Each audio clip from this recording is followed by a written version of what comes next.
Orang yang ria, orang yang suka pamer, gak akan dapat apapun dari amal perbuatannya, gak dapat ganjaran, pahala, illa hasrotan, kecuali yang pertama kerugian. Yang kedua, wanadamatan dan penyesalan, wasyaqwatan, dan yang ketiga kesedihan atau kesengsaraan.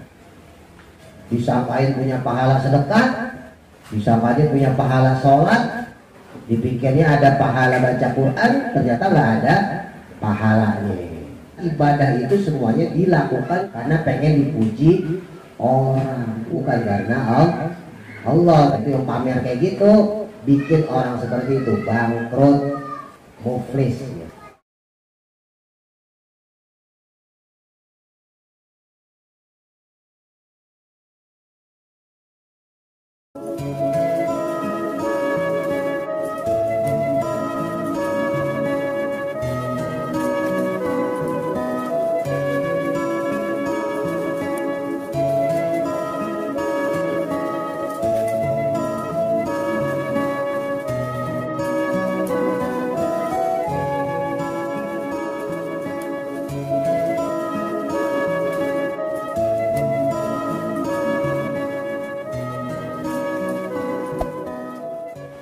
Bismillahirrahmanirrahim. Qala musannifu rahimahullahu ta'ala wa nafa'ana bihi wa bi barakati ulumihi fi daraini amin.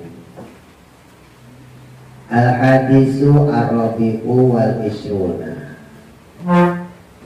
Al-hadisu adapun hadis Ar-Rabi'u wal Ishruna yang ke-24. An Anas bin Malik, dari sahabat Anas bin Malik radhiyallahu an. Radhiya, semoga meridhoi, siapa Allah Ta'ala, anhu, kepadanya, kepada sahabat Anas bin Malik. Anin Nabi, dari Nabi Muhammad sallallahu alaihi wasallam, annahu, bahwasannya sesungguhnya beliau Nabi Muhammad qala, pernah bersabda beliau, Nabi Muhammad pernah bersabda, idza kana, ketika terjadi apa yaumul qiyamati, hari kiamat, nada, maka berserulah, terdengar seruan. Dari siapa? Munadin, dari malaikat penyeru. Ainal murauna, di manakah orang-orang yang suka pamer atau yang suka ria? Ria itu pamer. Wa ainal mukhlisuna, dan di manakah orang yang mukhlis, orang yang ikhlas. Muraun orang yang ria, mukhlisun orang yang ikhlas. Kedua golongan ini dipanggil di hari kiamat. Mana nih orang-orang yang suka pamer? Mana nih orang-orang yang ikhlas? Pamer atau ria itu menunjukkan kelebihan kita supaya dipuji sama orang. Itu namanya pamer. Punya motor baru kan? Padahal yang ngeridit bapaknya sosokan kan? Didin. Mentang-mentang pakai cincin baru kan? Cincin emas, gelang emas kan? Kemana nih? Yes. Bisa sih, kan bisa. Saya pengen ngeliatin gelang emas ya, sama cincin emas. Tentang pakai jam baru ya kan, gisok, gisok, langsung, mas, sini mas, bisa ngeliatin jam.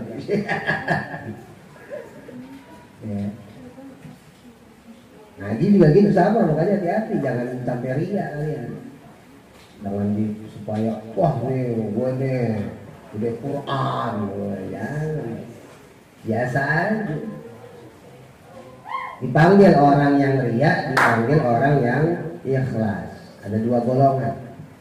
Apa kata tuh malaikat? Malaikat penyeru tadi kemudian bilang, "Kumu berdirilah kalian semua." Berdiri kalian semua. Kata si malaikat penyeru, "Wahatu dan melaporlah kalian semua." Atau laporkanlah oleh kalian a'malakum akan amal-amal kalian. Ayo laporin amal kalian. Ada orang yang nolong orang ikhlas, nggak pengen balasan, nggak pengen pujian.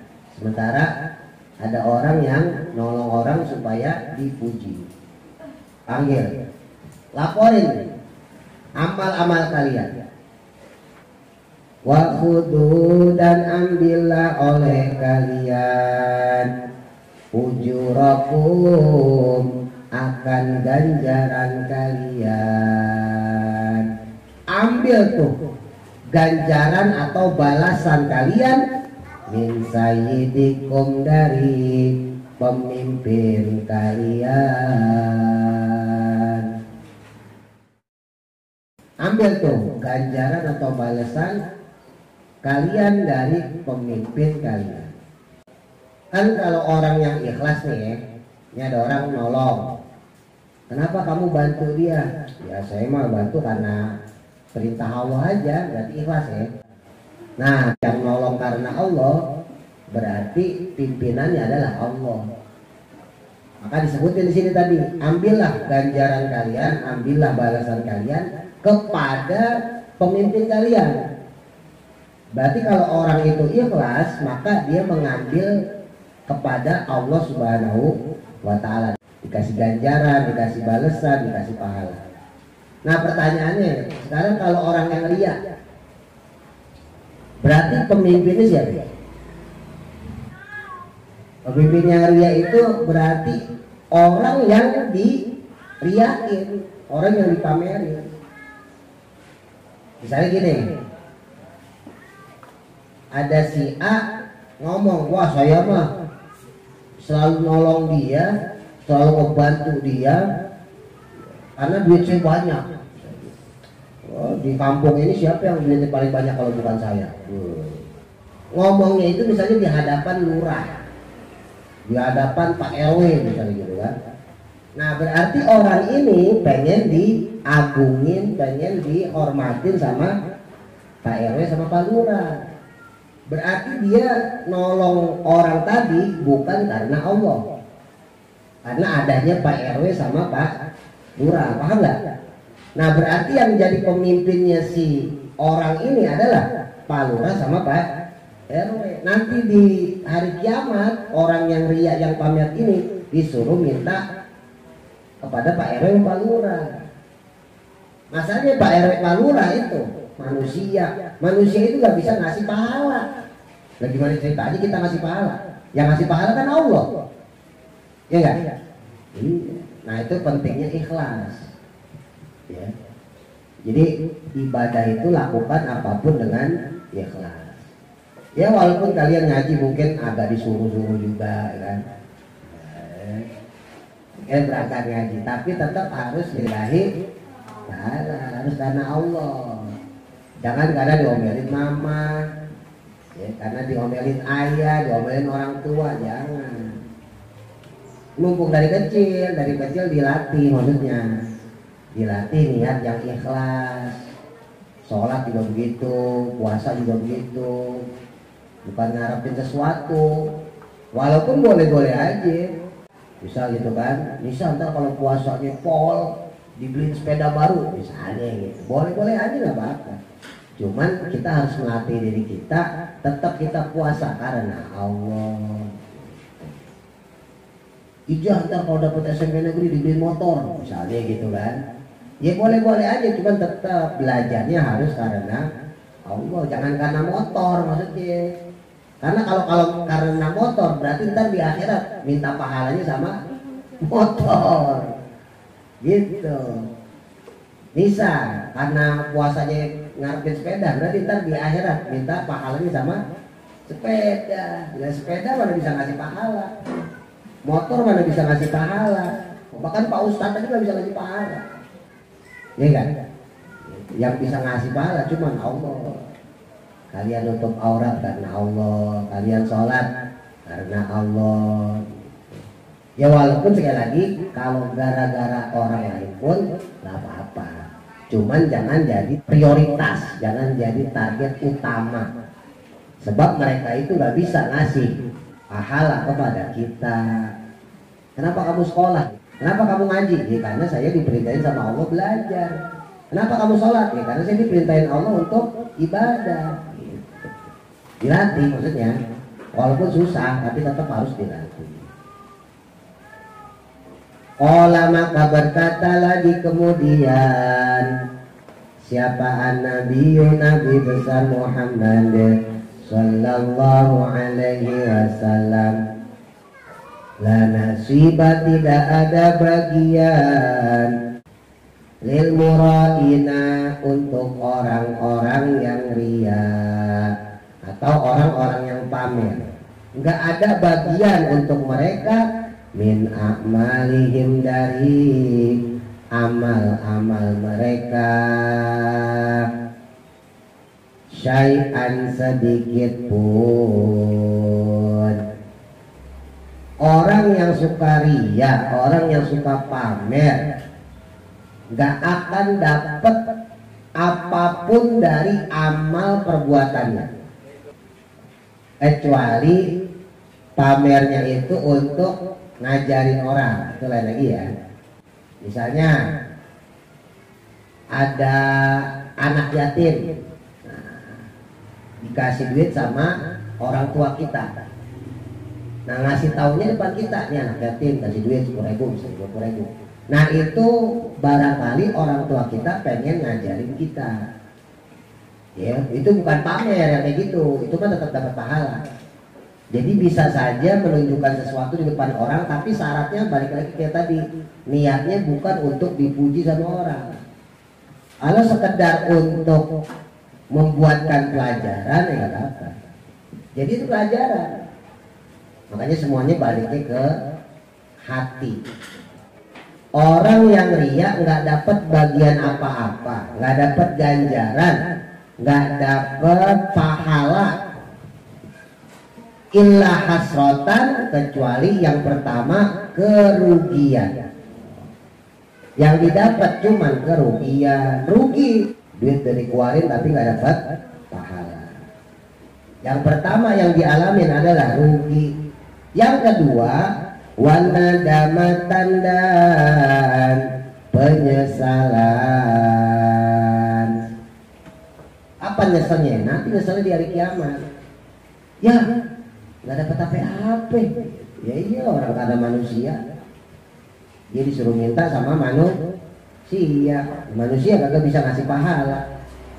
Wasyaqawatan, dan yang ketiga kesedihan atau kesengsaraan.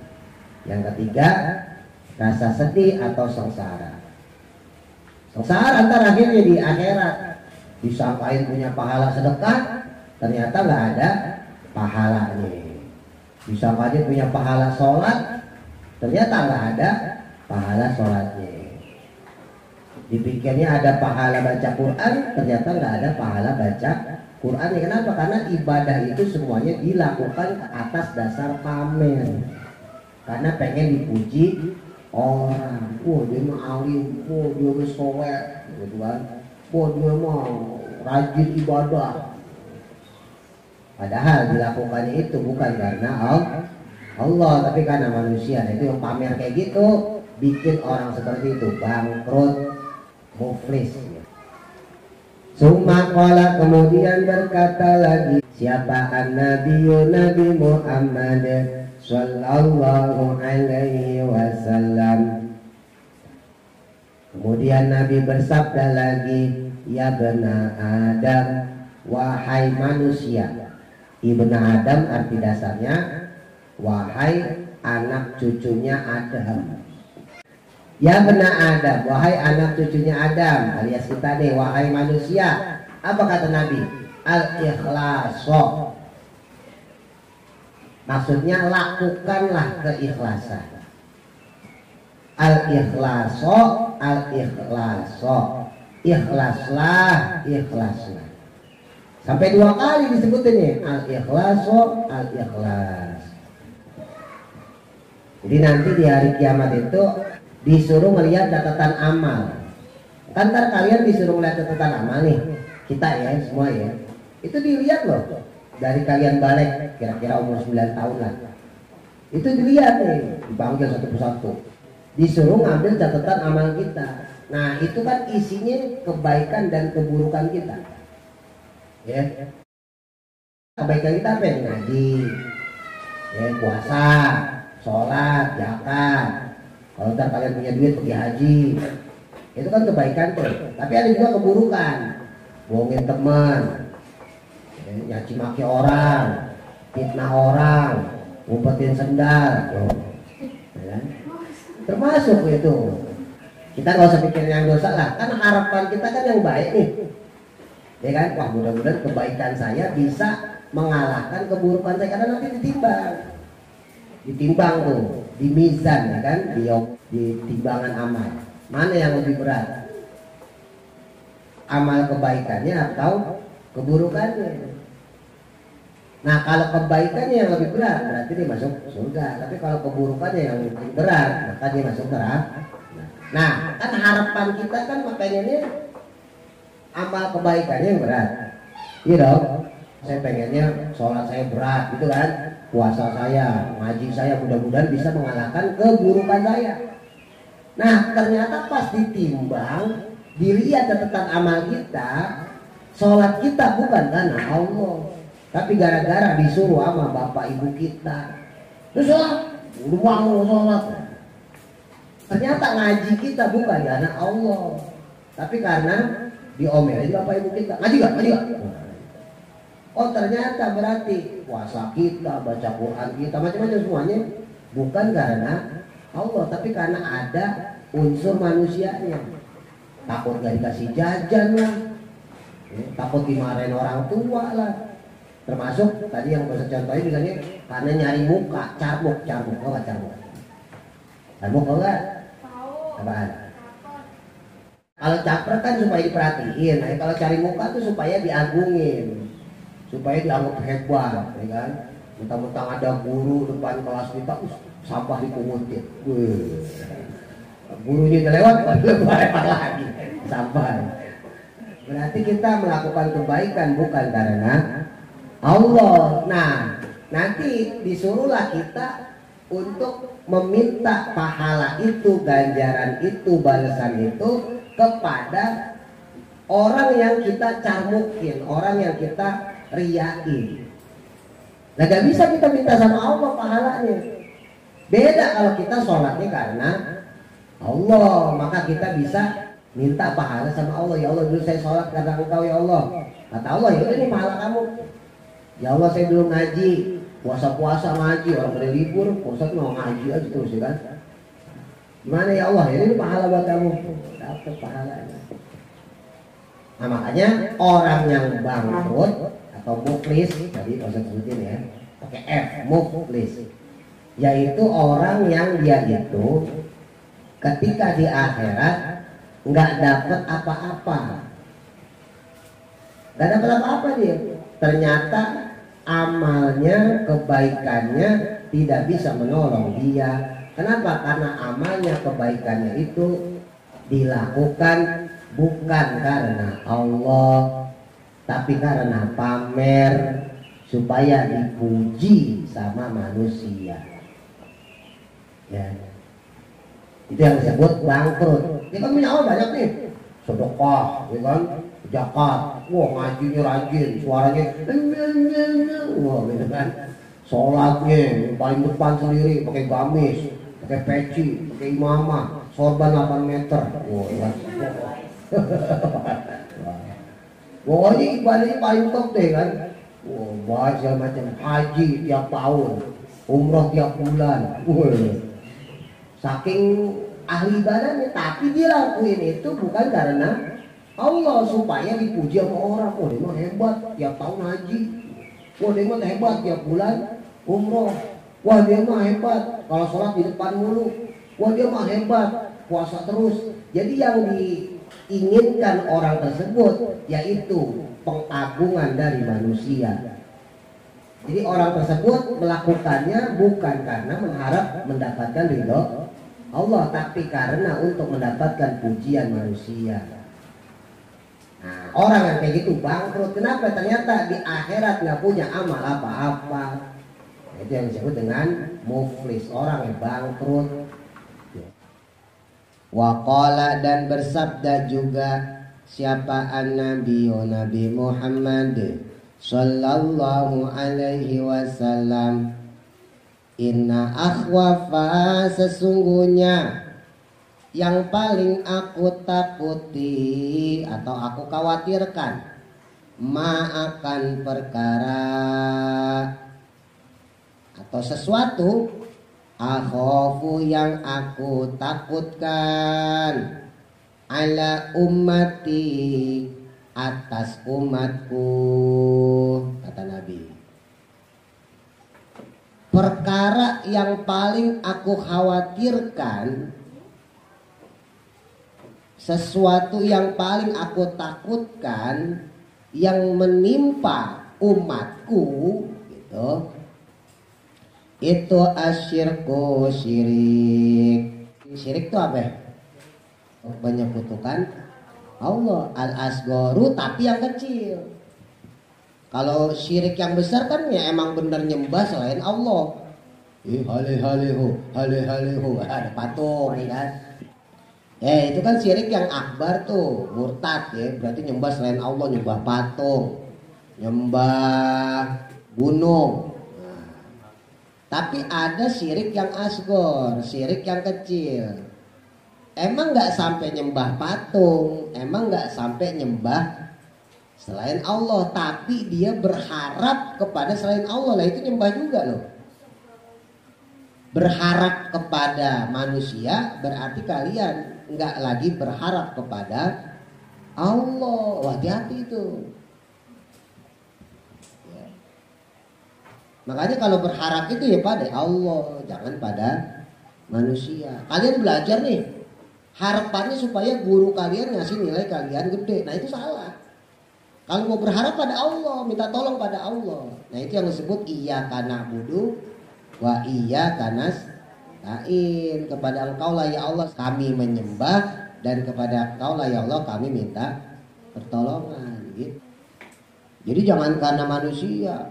Qalu, maka berkata para sahabat. Kemudian para sahabat bertanya, ya Rasulullah, wahai Rasulullah, wama itu apa? Asyirku, ya syirik, al-asgharu yang kecil. Apa ya Rasul syirik kecil itu? Qala, maka berkata atau menjawab Nabi Muhammad sallallahu alaihi wasallam, syirik yang kecil itu ariya'u, riya, pamer, ya, menampakkan sesuatu untuk dipuji sama orang, supaya diagungin orang. Yaqulu, yang mana berfirman siapa Allah Ta'ala, Allah Subhanahu wa Ta'ala, lahum kepada mereka, yauma yujazil ibadah, yaitu hari di mana dibalas amal-amal para hamba, bi'amalihim, dengan amal-amal mereka. Maksudnya hari kiamat. Hari kiamat di mana adalah hari para hamba-hamba Allah dibalas sesuai dengan amal perbuatan mereka. Idhabu ilal ladzina kuntum tara'una lahum hal tajiduna fihim khaira. Idhabu pergilah kalian.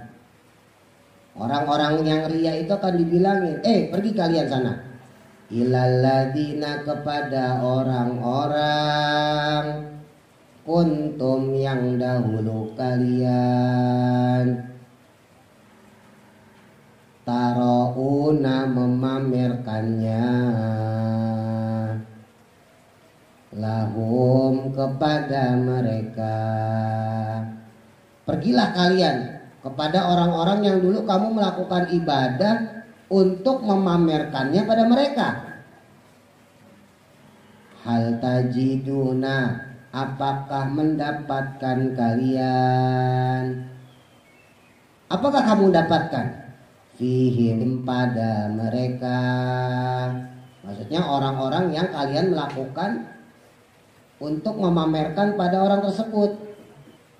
Khairan akan kebaikan atau pahala. Al-hadisu al-khamisu wal isruna, hadis yang ke 25. Wallahu